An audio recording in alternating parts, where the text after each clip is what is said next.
어떻게 국내 햄버거 브랜드가 1조짜리가 됐을지. 비슷한 실적을 가지고 있는 햄버거 회사가 하나 더 있는데, 근데 버거킹과 맘스터치는 전략이 완전히 상이합니다.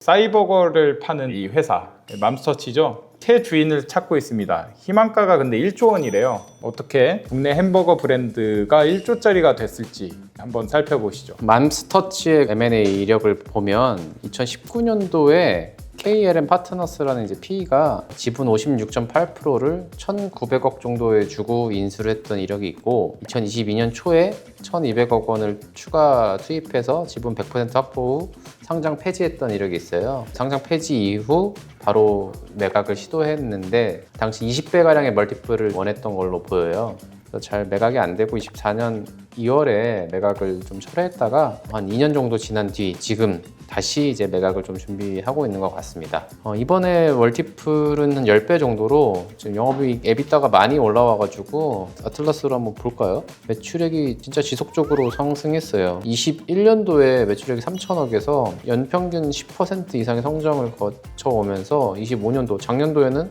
4,700억 정도의 매출액을 달성했고, 에비타도 거의 2배가 올라왔어요. 430억 정도 에비타에서 거의 1,000억 정도 에비타 수준으로 올라왔고, 되게 꾸준히 성장했네요. 과거에 이제 인수해가지고 지금까지 어떻게 성장했는지 한번 성장 전략에 대해서 한번 볼까요? 일단 비용 절감 측면에서 좀 강조되고 있네요. 메뉴 30종 단종을 하고 자회사를 정리했던 이력이 있습니다. 그렇게 해가지고 효율성을 좀 높여놨고, 그 수익성을 이제 강화하기 위해서 사실 제품의 가격을 인상했습니다. 그것만큼 좋은 거는 없죠, 사실.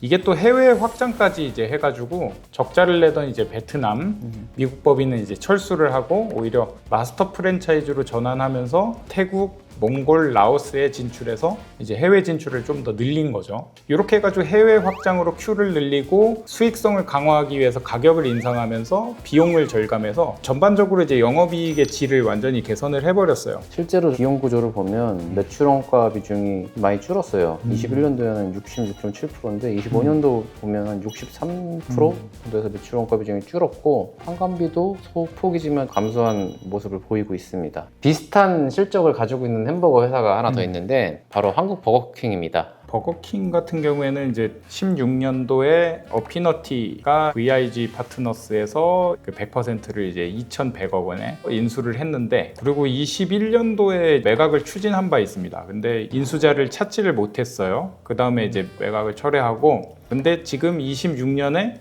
다시 매물로 나왔는데 어떻게 굉장히 유사하네요, 그 맘스터치랑. 근데 버거킹과 맘스터치는 전략이 완전히 상이합니다.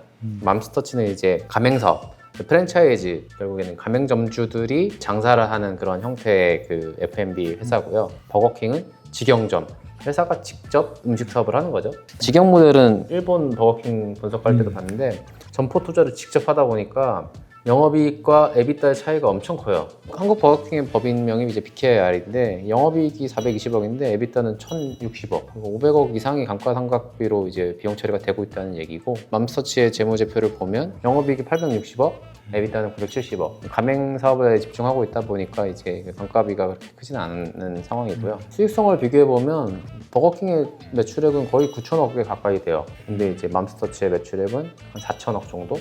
수익성 측면에서도 맘스터치가 훨씬 더 좋은 모습을 보이고 있습니다. 그리고 맘스터치는 이제 순수하게 이제 코리안 브랜드입니다. 이제.